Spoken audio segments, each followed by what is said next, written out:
வணக்கம் நண்பர்களே. இன்னும் ஒரு இனிய காலை பொழுதில் தீதும் நன்றும் நிகழ்ச்சியில் உங்களை சந்திப்பதில் மிக்க மகிழ்ச்சி அடைகிறேன். இந்த தினம் என்பது ஒரு சுவாரஸ்யமான தினம். இன்னும் சொல்லப்போனால் செல்லப்பிராணிகளை வளர்ப்பவர்களுக்கான ஒரு தினம்.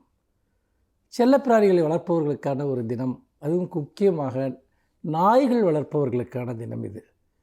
நாய்கள் வளர்ப்பதில் என்ன இருக்கிறது, அதை ஏன் கொண்டாட வேண்டியிருக்கிறது என்று கேட்கலாம். எவ்வளவோ விஷயங்கள் இருக்கின்றன.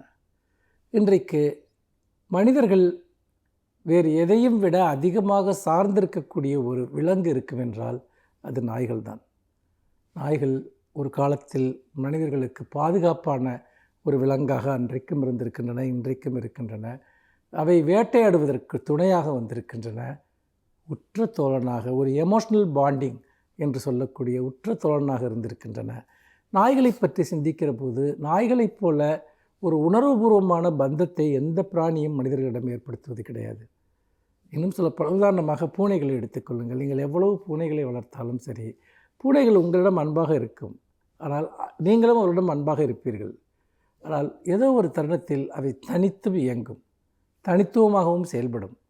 நீங்கள் அதை பார்ப்பதற்கு மிகவும் வித்தியாசமாக இருக்கும். பறவைகளுக்கு கூட அப்படித்தான்.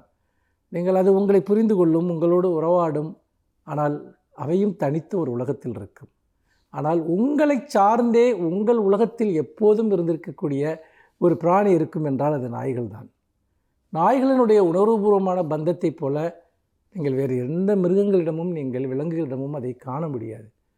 அந்த அளவிற்கு உங்கள் உணர்வுகளின் ஆழத்தில் பிணைந்திருக்கக்கூடிய ஒரு விலங்காக இன்றைக்கு நாய்கள் இருக்கின்றன. நாய்களை பற்றிய பல விஷயங்கள், உலகத்தின் விதவிதமான நாய்கள், புது புது பிரீட்ஸ் என்று சொல்லக்கூடிய நாய்கள், பெரிய பெரிய கண்காட்சிகள் எல்லாம் நடக்கின்றன. நாய்களை எப்படி பராமரிப்பது என்பது ஒரு பெரிய அறிவியலாக இன்றைக்கு மாறியிருக்கிறது. இன்னும் சொல்லப்போனால் நாய்களை வளர்ப்பவர்களுக்கு பல சிக்கல்கள், சமூக துயரங்கள் இருக்கின்றன. உதாரணமாக வாடகை வீடுகளில் வசிப்பவர்கள் நாய்கள் வளர்ப்பது தொடர்பான மிகப்பெரிய துன்பத்தை அடைகிறார்கள். அவர்கள் வீடு மாறுகிற போது அந்த நாய்களை கைவிட வேண்டிய ஒரு துயரம் ஏற்படுகிறது. இது ஒரு மிகப்பெரிய உணர்வுபூர்வமாக அவர்களை காயப்படுத்தக்கூடிய ஒரு விஷயம். ஏனென்றால் சென்னை போன்ற நகரங்களில் பல வீட்டு உரிமையாளர்கள் நாய்கள் வைத்துக்கொள்வதற்கு அனுமதிப்பதில்லை. இது என்ன குரூரமான மனநிலை என்பதையும் நம்மால் புரிந்து கொள்ள முடியவில்லை.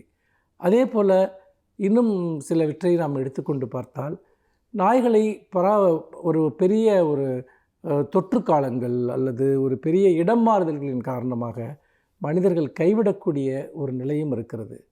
அப்பொழுது அந்த நாய்கள் உணர்வுபூர்வமாக ஒரு மிகப்பெரிய ஒரு துயரத்தை அனுபவிக்கின்றன. இன்னொரு விஷயம் என்பது நாய்களை அடாப்டேஷன், நாய்களை தத்தெடுத்துக் கொள்வது என்பதும் இன்றைக்கு உலகம் முழுக்க நடைமுறையில் வந்திருக்கிறது. நிறைய பேரிடர் காலங்களில், கொள்ளை நோய் காலங்களில் நாய்கள் பட்டினி கிடந்து இறப்பது ஒரு பெரிய ஒரு பொதுவான போக்காகவே இருக்கிறது.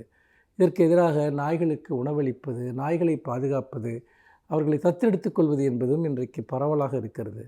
இன்னொரு பெரிய பிரச்சனையும் இருக்கிறது, அதையும் சேர்த்துத்தான் நாம் பேச வேண்டும். அதாவது இந்த தெருவில் தெரியக்கூடிய கேட்பாரற்ற நாய்கள், அவற்றினுடைய இனப்பெருக்கம் என்பது மிகப்பெரிய அதிக அளவில் நடைபெற்று கொண்டிருக்கிறது. அவற்றில் பல தொற்றுகளுக்கு ஆளாகி அவை வெறிநாய்களாகவும் மாறுகின்றன. அதனால் இன்றைக்கு அந்த வெறிநாய் கடிக்கு ஆளாகக்கூடியவர்கள் மிகப்பெரிய அளவிற்கு பாதிப்புகளை அடைகிறார்கள். இந்த நிலையில் அப்படி தெருவில் சுற்றி திரியக்கூடிய நாய்களை கட்டுப்படுத்த வேண்டிய ஒரு நிர்பந்தமும் அரசுக்கு இருக்கிறது.